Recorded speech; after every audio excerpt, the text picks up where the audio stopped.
મિત્રો, તમને ખબર છે કે આ 6 પક્ષી જો તમારા ઘરમાં આવે છે તો તમારું ઘર ધનથી ભરાઈ જશે. જે લોકો ભાગ્યશાળી છે તેમના ઘરે જ આ 6 પક્ષી આવે છે. મિત્રો, પ્રાચીન કાળથી જ આ 6 પક્ષીને ખૂબ જ શુભ માનવામાં આવે છે. અને જ્યારે આ પક્ષી તમારા ઘરે આવે છે તો તમારા ઘરમાં ધન દોલત આવે છે.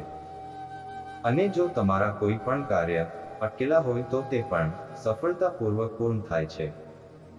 શાસ્ત્રો અનુસાર જ્યારે આ 6 પક્ષીમાંથી એક પક્ષી રાજા દશરથના ઘરે આવ્યું હતું, ત્યારે રાજા દશરથે પોતે તે પક્ષીને ભોજન ખવડાવ્યું હતું. તો મિત્રો, આ 6 પક્ષીમાંથી એક પક્ષી તમારા ઘરે આવે છે તો તમારે સમજવું કે તમારા ઘરમાં સાક્ષાત ભગવાનનો વાસ થવાનો છે. આ 6 પક્ષીઓ કયા કયા છે જેના વિશે આપણે જાણીએ તે પહેલા, જો તમે પણ ભગવાન શ્રી રામના ભક્ત હોય તો વિડીયોને શરૂઆતથી લઈને અંત સુધી સાંભળજો. કારણ કે તમારા ઘરમાં પણ આ 6 પક્ષીઓમાંથી એક પક્ષી આવી શકે છે. એટલા માટે આ વિડીયો ખૂબ જ મહત્વપૂર્ણ થવાનો છે. હે લક્ષ્મી માતા, સૌથી પહેલા હું તમને હાથ જોડીને વિનંતી કરું છું કે જે લોકો આ વિડીયોને એક લાઈક કરશે અને ચેનલને સબસ્ક્રાઇબ કરશે, તેમના જીવનમાં કોઈ દિવસ દુઃખ કે પીડા ના આવે અને તેમનું સ્વાસ્થ્ય હંમેશા સ્વસ્થ અને તંદુરસ્ત રહે અને તેમનું ઘર હંમેશા ધનથી ભરેલું રહે. તો કોમેન્ટ બોક્સમાં પ્રેમથી જય શ્રી રામ જરૂરથી લખજો અને તમારા એક મિત્રને આ વિડીયો શેર કરજો.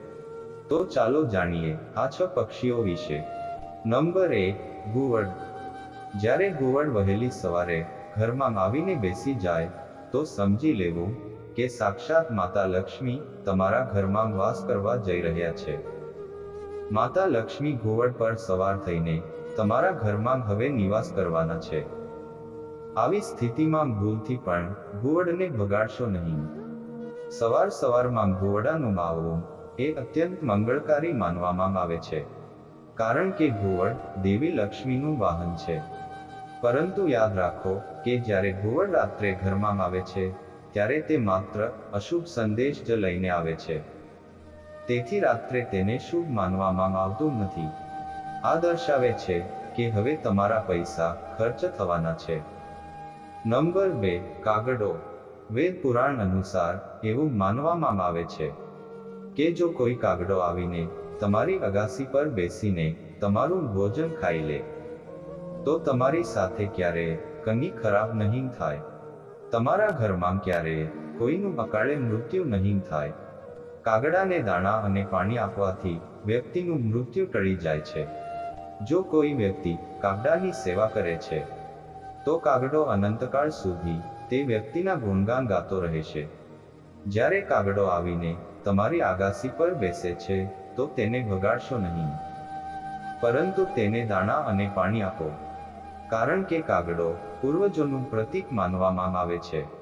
કાગડાની સેવા કરવી એટલે સ્વયં શનિ મહારાજની સેવા કરવી. આ પક્ષીને ખુશ કરવાથી રાહુ અને કેતુ પણ શાંત થઈ જાય છે. વ્યક્તિને શનિદેવ તરફથી આશીર્વાદ મળે છે, કારણ કે તે શનિદેવનું વાહન છે. નંબર 3, ચકલી. શાસ્ત્રો અનુસાર એવું માનવામાં આવે છે કે જે ચકલી હોય છે તે ભગવાન રામના ઘરમાં પણ જોવા મળે છે. શાસ્ત્રોમાં તેનું વર્ણન વિસ્તારથી કરવામાં આવ્યું છે. રાજા દશરથ સ્વયં તેને માતા લક્ષ્મીનું પ્રતીક માને છે. ચકલીનું ઘરમાં આવવું એ સાક્ષાત માતા લક્ષ્મીનું આગમન માનવામાં આવે છે. કે જ્યારે આ પક્ષી તમારા ઘરે આવીને દાણા અને પાણી પીવે છે તો સમજી જાઓ કે તમારા ઘરમાં દેવી લક્ષ્મીનું આગમન થવાનું છે. ઘરમાં આ પક્ષીનો માળો બનાવવો એ ખૂબ જ શુભ માનવામાં આવે છે. તમારા ઉપર ક્યારેય કોઈ સંકટ નહીં આવે. કિસ્મતવાળા હોય છે જે લોકોના ઘરમાં ચકલી આવીને બેઠે છે અને માળો બનાવે છે. આવા વ્યક્તિના ભાગ્ય ખુલી જાય છે. ચકલીનો અવાજ સાંભળવો એ પણ શુભ માનવામાં આવે છે. આ વાતાવરણને શુદ્ધ બનાવે છે. નંબર 4, નીલકંઠ. સૌથી પહેલા વાત કરીએ નીલકંઠની. શાસ્ત્રો અનુસાર માનવામાં આવે છે કે નીલકંઠ ભગવાન શિવનું પ્રતીક છે. બહુ ઓછા લોકો હોય છે જેમની છત ઉપર સ્વયં નીલકંઠ આવી અને બેસીને દાણા અને પાણી પીવે. નીલકંઠ એક એવું પક્ષી છે જેને જોતા જ વ્યક્તિના તમામ કષ્ટ દૂર થઈ જાય છે. જ્યારે નીલકંઠ તમારા ઘરે આવીને બેસે છે ત્યારે તેને દાણા અને પાણી અવશ્ય આપો. જો તે આ આપેલું દાન ખાય છે તો સમજી જજો કે તમારા ભાગ્યનો ઉદય થવાનો છે. સૌથી પહેલા તો એ બહુ ઓછા લોકોની અગાસી પર આવીને બેસે છે. ભાગ્યશાળી હોય છે એ લોકો જેમની અગાસી પર નીલકંઠ આવીને બેસે છે. તેને સાક્ષાત શિવનો અવતાર પણ માનવામાં આવે છે. આ પક્ષી તમને જ્યાં દેખાય છે તો તેને ભૂલથી પણ મારશો નહીં. નહીં તો ભગવાન શિવના પ્રકોપનો સામનો કરવો પડશે. નંબર 5. કબૂતર. ઘરમાં કબૂતરનું આવવું એ પણ શુભ માનવામાં આવે છે. જે વ્યક્તિના ઘરમાં કબૂતર આવીને દાણા અને પાણી પીવે છે તો સમજી જાઓ કે તેના ભાગ્યનો ઉદય થવાનો છે. સાથે સાથે તમારા જીવનમાં કેટલાક ફેરફારો આવવાના છે. ઘરમાં કબૂતરનો માળો બનાવવો એ શુભ માનવામાં આવે છે. જ્યારે આ પક્ષી કોઈના ઘરે આવે છે ત્યારે તે સારા ભાવ સાથે જ આવે છે. નંબર 6. ચીલ અને બાજ. ઘરમાં ચીલ અને બાજનું આવવું એ શુભ માનવામાં આવે છે. ભાગ્યશાળી હોય છે એ લોકો જેમના ઘરે ચીલ અને બાજ આવીને બેસે છે. જ્યારે તેઓ તમારા ઘરે આવે છે ત્યારે તમારે સમજી લેવું કે તમને ધનની પ્રાપ્તિ થવાની છે. તેને તમે ભૂલથી પણ બગાડશો નહીં. તેના બદલે તમે તમારી જાતને ભાગ્યશાળી માનો. ઘણા લોકો ચીલ અને બાજને અશુભ માને છે, પરંતુ બિલકુલ એવું નથી. જ્યારે ચીલ અને બાજ માણસના ઘર પર આવીને બેસે છે ત્યારે તેનું નસીબ સુધરે છે. આ પક્ષીઓ તમારા માટે સારા સમાચાર લઈને આવે છે. તો મિત્રો, હવે એ પક્ષીઓ વિશે વાત કરીએ જે તમારા માટે શુભ નથી. જ્યારે તેઓ તમારા ઘરે આવે છે ત્યારે વ્યક્તિ કંગાળ થઈ જાય છે અને તેનો સર્વનાશ થઈ જાય છે. તો ચાલો જાણીએ એ પક્ષીઓ વિશે. નંબર 1. ચામાચીડિયું. એવું માનવામાં આવે છે કે ચામાચીડિયું હોય છે તે મનુષ્ય માટે શુભ નથી. આ જ્યારે પણ ઘરમાં આવે ત્યારે કોઈને કોઈ મોટું દુર્ભાગ્ય અને નકારાત્મકનો સાથે લઈને ચાલે છે. અને જ્યાં તેનો વાસ હોય ત્યાં સમજી જાઓ કે તે ઘરમાં પ્રેત આત્માનો વાસ છે. ચામાચીડિયું વ્યક્તિના નવગ્રહનો નાશ કરે છે. તે તમારા કોઈ પણ શુભ કાર્યને બરબાદ કરી શકે છે. તેનું ઘરમાં આવવું એ સાક્ષાત મૃત્યુને પ્રાપ્તિ કરવું માનવામાં આવે છે. ચામાચીડિયું જ્યારે ઘરમાં આવે છે ત્યારે અકાળે મૃત્યુ સાથે લઈને જ આવે છે. આ તમારો સર્વનાશ કરવા આવે છે. આ પરિવારને ઉથલપાથલ કરી દે છે. ચામાચીડિયાને ખરાબ સમાચારનું પ્રતીક માનવામાં આવે છે. જો તમારા ઘરમાં ચામાચીડિયાએ વસવાટ કર્યો હોય તો તેને તરત જ દૂર કરો. આ તમારા પોતાના ભલા માટે છે. ચામાચીડિયા હંમેશા માણસો પ્રત્યે ખરા ઈરાદા સાથે આવે છે, તેથી તેને તમારા માટે ક્યારેય નસીબદાર ન સમજો. નંબર 2. ભમરી કે મધમાખી. જો ઘરમાં કોઈ જગ્યાએ મધમાખીઓ કે ભમરીઓ મધપૂડો બનાવે છે તો તે કોઈ પણ માટે સમસ્યા બની શકે છે. ઘરમાં મધપૂડો હોવાથી દુર્ઘટનાનો ભય રહે છે અને તેને શુભ પણ માનવામાં આવતું નથી. નંબર 3. ટીટોડી.